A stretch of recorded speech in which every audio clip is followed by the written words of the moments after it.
Hey guys, let's talk for a moment about image quality and preparing images for print. A lot of us ignore these types of things, and a lot of amateurs don't know to look for these things when they're preparing things for print.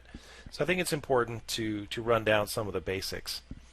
Now, we've gotten, I think, a little bit comfortable with digital photography, which means that we let our cameras or our phones kind of dictate quality to us.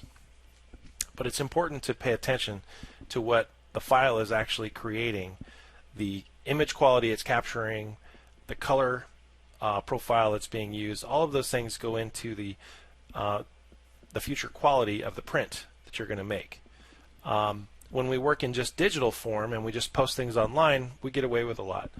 But it always comes down to a few variables that really change the quality of your image when it's printed. So I want to use this little flower picture as a demonstration. If I'm looking at the quality of the image here, there are a couple of cues and indications that help me know what's going on. First would be the size and resolution of the image.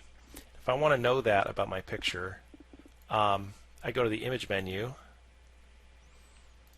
There we go. There we go. Image size.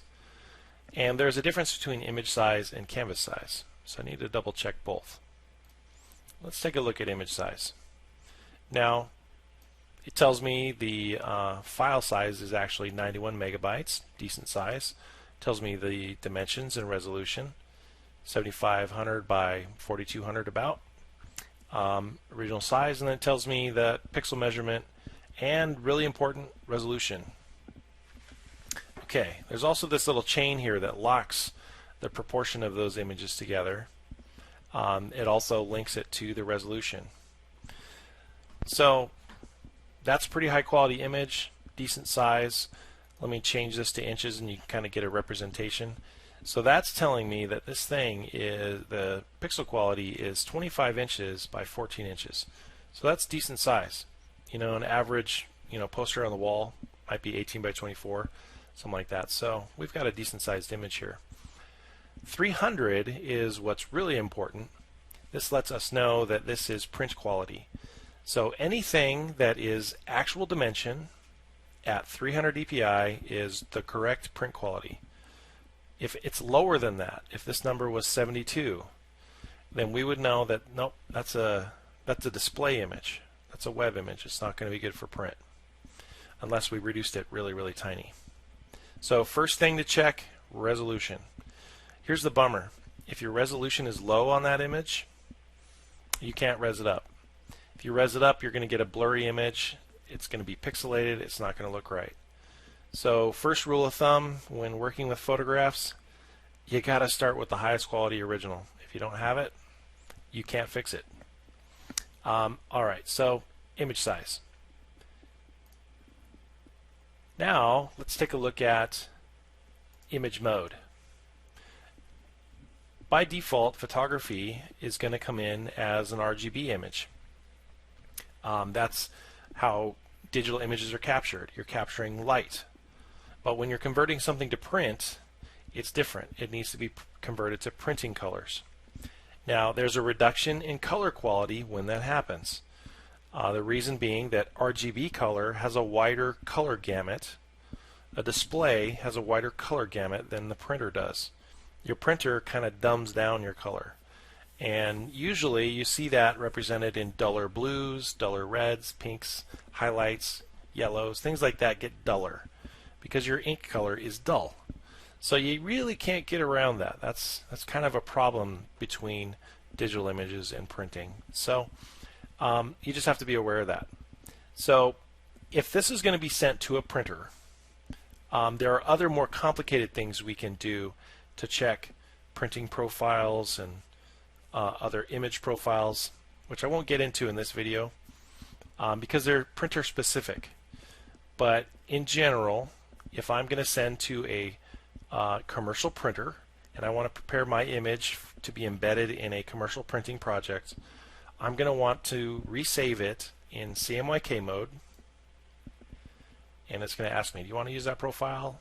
For now, I'm going to say yes. Okay, and I don't know if that was perceptible or not on the video, but it did dull out some of my greens when it converted it. I would make a copy. I never want to replace my original image. I want to make a copy now and rename it, print or something, so I can identify it separate from my original image. Let's see, a couple other things to pay attention to. Cropping and size. If I'm working with this image and it's going to be embedded into a template or a document layout later on, I really don't have to worry about cropping right now because I can do that inside my InDesign or Illustrator picture box. But if I need to be precise and I need to print from Photoshop, then I do want to make sure that my image size actually matches my paper size. So in this case, if I go to Canvas, so I'm going to go to Image and then Canvas Size. I'm going to switch from pixels to inches. Now I need to check.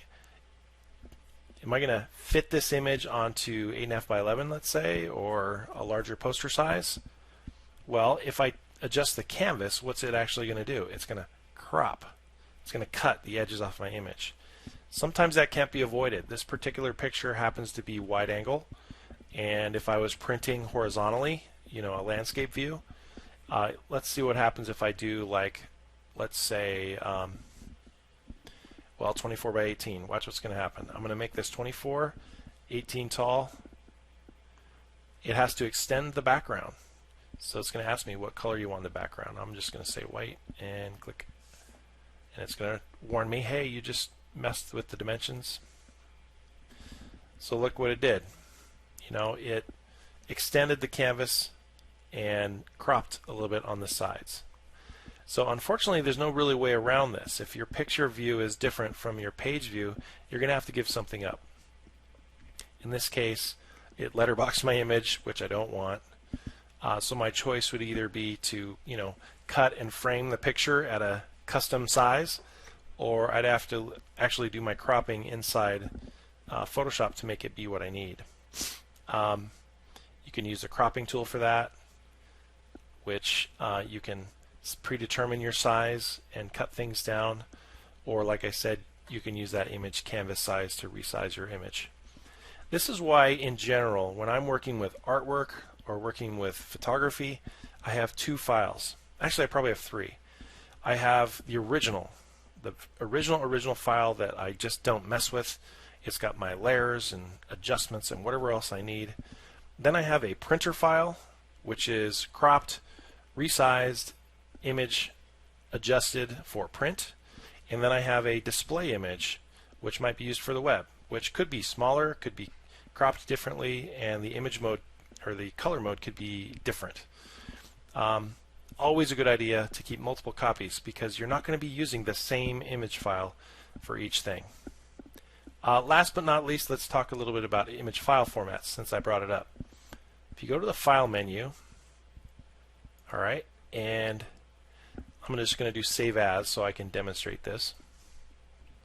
Inside Photoshop, you've got your choices here, and you have quite a few choices of file formats you can use. And in this case, if I was making my archive file with my layers and all my adjustments, it would be a Photoshop file. That's the best file format to save all that stuff, and I don't want to ever lose that. On the other hand, if this is going to be for display and on the web or digital, I'm probably going to call it a JPEG.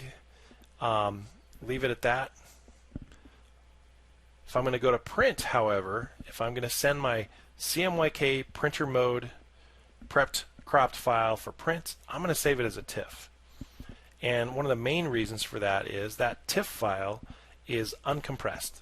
And so it should be at 300 dpi at the right size and the right color mode. It should be the best printer quality image that I can use. You really want to avoid JPEGs for commercial printing.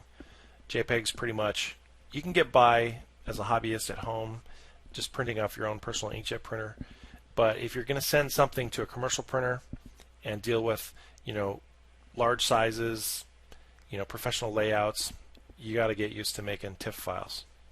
All right, so that's a little rundown of some of the details you need to watch out for, the basic details you should watch out for in Photoshop. All right, so thanks for listening, you guys. See you next time.